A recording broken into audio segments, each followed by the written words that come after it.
মমতা বন্দ্যোপাধ্যায়ের পর এবার অভিষেক বন্দ্যোপাধ্যায়কে আদালত সংক্রান্ত যে মন্তব্য, সেই মন্তব্যকে সামনে রেখে প্রধান বিচারপতির দৃষ্টি আকর্ষণ। পুরুলিয়ার সভা থেকে আদালত অবমাননাকর কথা বলেছেন ডায়মন্ড হারবারের তৃণমূল প্রার্থী।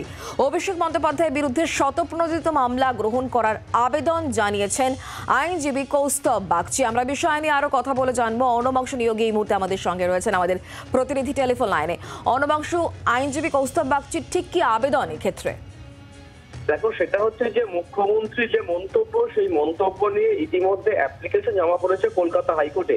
অর্থাৎ তিনি এসএসসি মামলা রায়দান নিয়ে ডিভিশন বেঞ্চকে যে মন্তব্য করেছেন তা অবমাননাকর, সেই পদে থেকে করতে পারেন না। এবার অভিষেক বন্দ্যোপাধ্যায়, তিনি একজন সাংসদ, তিনি এইভাবে কিভাবে বলেন যে অবমাননাকর মন্তব্য একজন বেঞ্চকে নিয়ে, ডিভিশন বেঞ্চকে নিয়ে, সেই কারণে তার বিরুদ্ধেও আদালত অবমাননাকর মন্তব্য করেননি, আদালত পদক্ষেপ নিক এই মর্মে আবেদন জানিয়েছেন তিনি। প্রধান বিচারপতি বলেছেন অ্যাপ্লিকেশন জমা দেওয়ার জন্য, অর্থাৎ অভিষেক বন্দ্যোপাধ্যায় অ্যাপ্লিকেশন দেবেন। তিনি কি কি বলেছেন সেটা বঙ্গানুবাদ তিনি অনুবাদ করবে, ট্রান্সলেট করবে ইংলিশে। তারপর সেই অ্যাপ্লিকেশন দেওয়ার পর আদালত ভেবে দেখবে যে কোন বেঞ্চকে এই মামলা শুনানির জন্য তারা সাজেস্ট করবে। আর দুটি মামলা একসঙ্গেই হবে যদি কোনো বেঞ্চকে সাজেস্ট করা হয়। শুক্লা। অর্ণবাংশু, ধন্যবাদ।